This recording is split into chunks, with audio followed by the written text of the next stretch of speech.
د خپل ژبې او کلتور د پرمختګ روزنی او اهمیت څرګندولو لپاره د ملکند بډخیلی په یو ځایي سکول کې د کلتوري ماښام په نوم یو ښکلي دستوره ومانځلې شوه چې پکې د جماعت اسلامي خیبر پښتونخوا امیر سېنیټر مشتاق احمد خان مشر میلمه و. راټوله دستوره کې ایډیشنل ډیپټي کمشنر رحمت علي وزیر، اسسټنټ کمشنر محیب الله یوسفزئی په خصوصي توګه او د سکول طالب علمانو په ګڼ شمېر کې ګډون وکړو. نامتو قلمکار پروفیسر بغزاده دانش، پروفیسر اقبال شاکر، حسین احمد صادق، غنی غورزنګ، زار یوسفزئی او یو شمېر قلمکارو د نظم او نثر په ژبه د کلتور او پښتو ژبې په اهمیت رڼا واچوله او خپل لیکونه یې په خپل ځانګړي انداز کې زمزمه کړل. دا دې نن راغلی، دا دې لاړې، وایي بیا به راشم، زه خیر دی لاړ شه، خو دا بیا د ځان سره وساته. امجد صاحب وختي دې وي چې تا یادوم نو زما زړه درزېږي. د مینې مو ډېره مننه.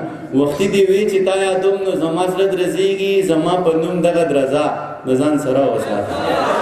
کونه د چینار ځواني د دنګه د جانانا، خو څوکم سینه د لنډه تنګه د جانانا، او نصیب د غوړې زیړې د ښایست له برکته، نصیب د غوړې زیړې د ښایست له برکته، مزې کوه مزې چې غوا د لنګه د جانانا.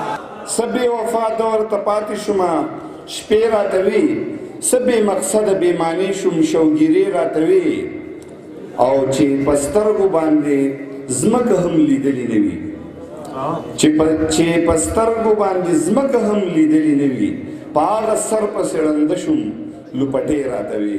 سېنیټر مشتاق احمد خان خپل وینا کې وویل چې هغه قانونو تل پرمختګ کړي او مخ په وړاندې تللي دي. چا چې د خپل ژبې او کلتور قدر کړی دی باید چې پښتانه هم د خپل کلتور سره تړلې رشته قایمه او دایمه وساتي چې د ژوندو قانونو په سب کې ودرېږي. عمران دریاب، خیبر نیوز، بډخیله، مالکند.